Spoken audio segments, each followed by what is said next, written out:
चलिए दोस्तों, तो नेक्स्ट जो क्लासिफिकेशन आती है वो है आपकी रियल अकाउंट्स। पहला हमने देखा था नेचुरल अकाउंट, सेकंड देखेंगे रियल अकाउंट। ये बहुत ही सिंपल है। रियल अकाउंट का मोटे मोटे तौर पे मतलब क्या है कि वो सारे अकाउंट जो आपके एसेट्स होते हैं। अब आपने इतने टाइम में ये तो समझ लिया कि आपके एसेट्स क्या होते हैं। तो जितने भी आपके एसेट्स हैं, जितनी भी आपकी प्रॉपर्टीज हैं बिजनेस की, जिसको कि आप मनी के टर्म्स में मेजर कर सकते हो, ऑब्वियस सी बात है आप अपने सारे एसेट अकाउंट को मनी के टर्म में मेजर कर सकते हैं। तो जब मनी के टर्म में आप अपने सारे एसेट्स को मेजर कर सकते हैं तो वो सारे के सारे एसेट्स जो हैं आपके, वो क्या हो जाएंगे, वो आपके रियल अकाउंट की कैटेगरी में आ जाएंगे। सारी की सारी प्रॉपर्टी, सारी की सारी एसेट्स। लेकिन ध्यान में आपको रखना है कुछ एक्सेप्शन। क्या एक्सेप्शन है सर?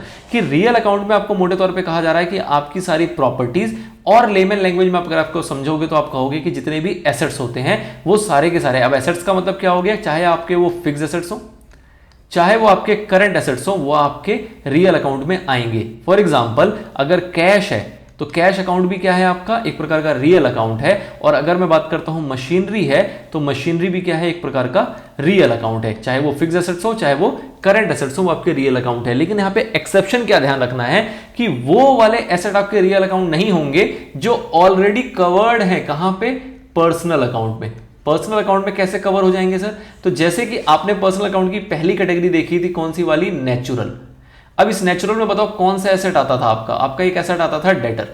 ठीक है, डेटर, या फिर आप इसको कह सकते हो बिल रिसीवल, दोनों एक ही बात है। तो डेटर्स जो है वो ऑलरेडी आप क्या कह रहे हो कि वो पर्सनल अकाउंट में कवर हो गए हैं, तो क्या वो रियल अकाउंट में आएंगे? बिल्कुल भी नहीं आएंगे। डेटर क्या आपकी प्रॉपर्टी है? क्या आपको इससे पैसे लेने हैं? बिल्कुल आपको इससे पैसे लेने हैं, बट ये आपकी प्रॉपर्टी नहीं है। मिस्टर एक्स आपकी प्रॉपर्टी नहीं है। मिस्टर एक्स से जितना पैसा आपको रिसीव करना है वो आपकी प्रॉपर्टी है। ठीक है, तो इसलिए पर्सनल अकाउंट में हम ऑलरेडी डेटर को कवर कर चुके हैं, तो वो पर्सनल अकाउंट का जो डेटर है वो आपके रियल अकाउंट में नहीं आएगा। आप ये ना बोलें कि डेटर भी हमारा एसेट होता है और वो भी रियल अकाउंट में आना चाहिए, वो नहीं आएगा। इसके अलावा जब आपने देखा दूसरा वाला आर्टिफिशियल, तो आर्टिफिशियल में आपने क्या कवर किया था? आर्टिफिशियल में आपने कवर कर लिया था बैंक को। तो बैंक क्या एक प्रकार का एसेट है? बिल्कुल एसेट है। तो बैंक जो एसेट है, क्या वो रियल अकाउंट में आना चाहिए? बिल्कुल भी नहीं आएगा। क्यों? क्योंकि अगेन यहां पे किसकी खुशबू आ रही है? यहां पे खुशबू आ रही है किसी पर्सन की। यहां पे भी किसकी खुशबू थी? यहां पे खुशबू थी किसी पर्सन की। तो रियल अकाउंट में क्या कहा जा रहा है कि सारे के सारे एसेट्स तो आएंगे, लेकिन पर्सनल वाले छोड़ के। तो पर्सनल में, नेचुरल में आपने बियर कवर किया, उसको छोड़ना पड़ेगा। आर्टिफिशियल में आपने बैंक को कवर किया, उसको छोड़ना पड़ेगा। और अगर मैं बात करूं तीसरा आपका रिप्रेजेंटेटिव वाला, तो रिप्रेजेंटेटिव में आपने किसको कवर किया है? रिप्रेजेंटेटिव में आपने कवर किया था एक्रूड इंटरेस्ट। एक्रूड इंटरेस्ट भी आपका क्या होता है? एक प्रकार का एसेट होता है। तो एक्रूड इंटरेस्ट एसेट तो है, वो बात तो समझ में आती है, लेकिन वो एक्रूड इंटरेस्ट जो है वो आपका रियल अकाउंट में नहीं आएगा। अगेन रीजन इज सेम, क्योंकि ये ऑलरेडी कवर्ड है। कहां पे? पर्सनल अकाउंट में। मतलब कि ये वो सारे अकाउंट है जिसके अंदर पर्सनल अकाउंट की भूमिका ज्यादा है।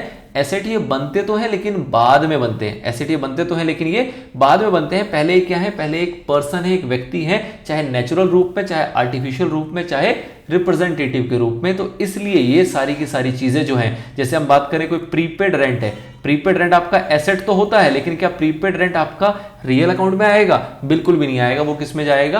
पर्सनल अकाउंट में जाएगा। तो मोटे मोटे तौर पे जो हमने पीछे सीखा उसको आपको ध्यान रखना है। वो ध्यान है, उसको छोड़ दो। उसके अलावा जितने भी एसेट बचे वो सारे के सारे कहां आएंगे? आपके रियल अकाउंट के अंदर। इतनी ही सिंपल बात है ये। ठीक है, एग्जांपल के तौर पे कैश है, फर्नीचर है, मशीनरी है, बिल्डिंग अकाउंट है, गुडविल अकाउंट है, ये सारी चीजें होती हैं। रूल्स की बात करें तो नेचुरल अकाउंट का आप एक बार रूल याद दिलाएंगे आपने? नेचुरल अकाउंट का या फिर आर्टिफिशियल या फिर रिप्रेजेंटेटिव, कुल मिला के बोले तो पर्सनल अकाउंट का आपने रूल क्या पढ़ा था? आपने रूल पढ़ा था debit the receiver credit the giver. मतलब कि जिसको हमें पैसे देने हैं उसको क्या कर दो? डेबिट कर दो। एग्जांपल के तौर पे आप कह सकते हो इसका कि अगर मैं कहता हूं पेड ₹500 टू हरी, आपने हरी को कितने पैसे दिए हैं? 500 रुपए दिए हैं। तो 500 रुपए जब आपने हरी को दी तो आप इसकी एंट्री क्या करोगे? यहां पे रिसीवर कौन है?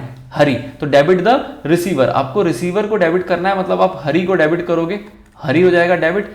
क्रेडिट किसको करोगे? तो क्रेडिट आप करोगे, ऑब्वियसली आप क्या जा रहा है आपके पास से?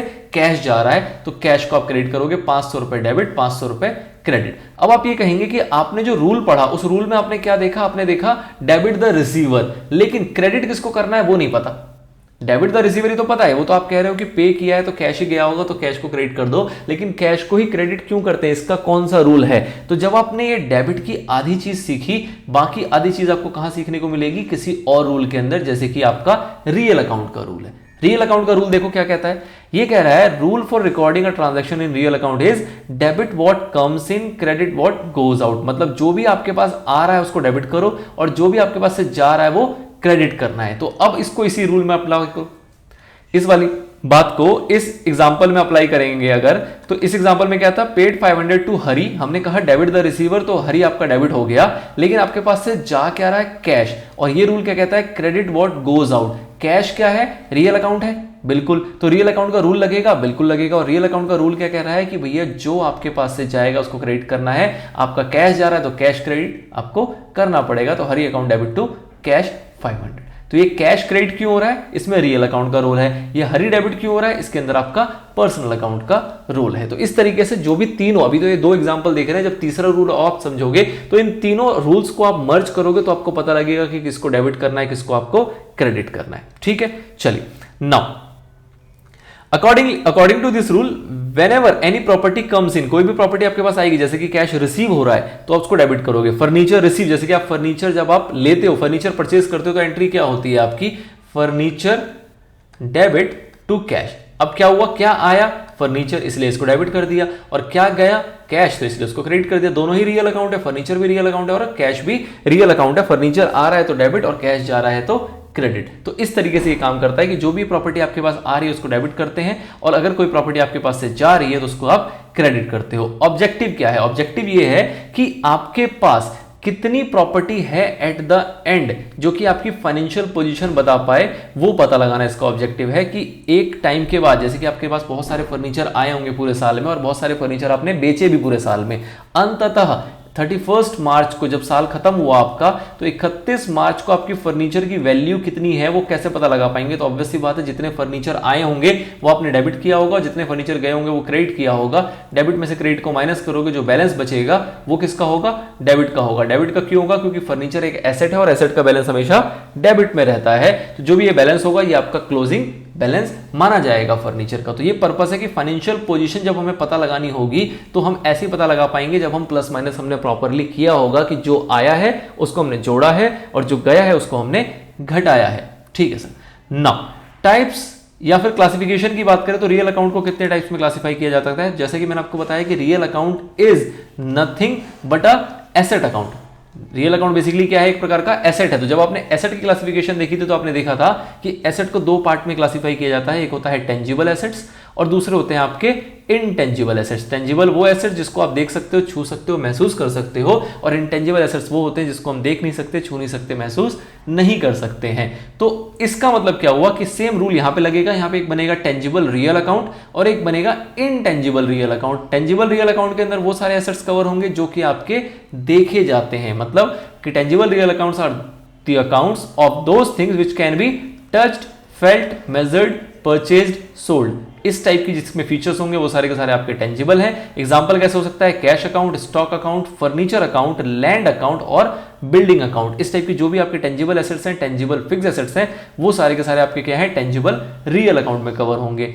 It should be noted that, ध्यान देना है, bank account is not a real account. ये मैं आपको पीछे एक्सप्लेन कर चुका हूं, but it is an artificial person account. ये क्या है, एक आर्टिफिशियल पर्सन अकाउंट है, क्योंकि बैंक अकाउंट एक इंस्टीट्यूशन में कवर होता है और ये आपको कवर कर दिया जाता है कहां पे, आर्टिफिशियल पर्सन अकाउंट की डेफिनेशन में। तो ये यहां कवर हो गया, तो इसलिए रियल अकाउंट नहीं है, since it represent the account of a banking company in artificial account. मतलब कि मोटे तौर पे बैंक अकाउंट क्या दिखाता है, एक बैंकिंग कंपनी का एक अकाउंट शो करता है कि आपने बैंक को 5 लाख रुपए दिए, मतलब बैंक में आपके 5 लाख रुपए जमा है। इसका मतलब क्या है कि HDFC बैंक को आपने कितने पैसे दे रखे हैं, 5 लाख रुपए दे रखे हैं, जो कि आप उससे कभी भी ले सकते हो, मतलब अपने बैंक से कभी भी पैसे निकाल सकते हो। तो HDFC बैंक एक प्रकार से यहाँ पे पर्सन के रूप में डील कर रहा है, जिससे कि आपको कुछ पैसे लेने हैं या फिर कुछ पैसे देने हो सकते हैं अगर आपने कोई लोन वगैरह लिया होगा तो। ठीक है, all these are tangible account. Bank account को यहां पे अलग से आपको नोट करते हुए बता दिया गया। नाउ इनटेंजिबल क्या होंगे, इनटेंजिबल वो होंगे जिसको आप टच नहीं कर सकते, फील नहीं कर सकते, मेजर नहीं कर सकते हो,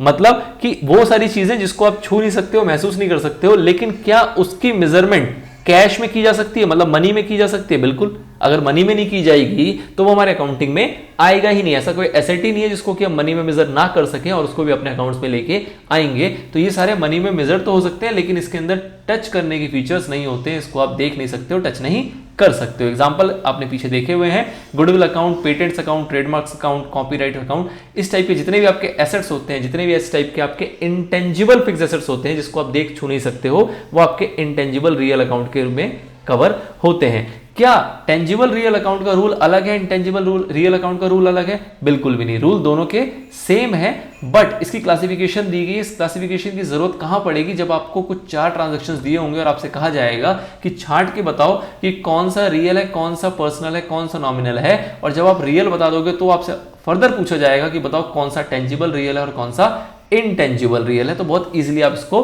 क्लासिफाई करके बता पाएंगे। ठीक है, तो ये सारी इसकी विशेषताएं थी, इस तरीके से हमने इसको समझा है। अब अगर इसकी एंट्री में आकर मोटे मोटे तौर पे आपको बताऊं तो आपने अभी तक में क्या समझा है? आपने समझा डेबिट द रिसीवर, मतलब कि अगर कुछ भी पैसा आपको रिसीव करना है किसी से, मतलब जो भी बंदा रिसीवर है, जो पैसा रिसीव करेगा उसको आपको डेबिट करना है। और क्रेडिट में कौन आएगा? क्रेडिट में आपके आएंगे जिसको भी आपको पैसे देने हैं, जो भी आपके गिवर है।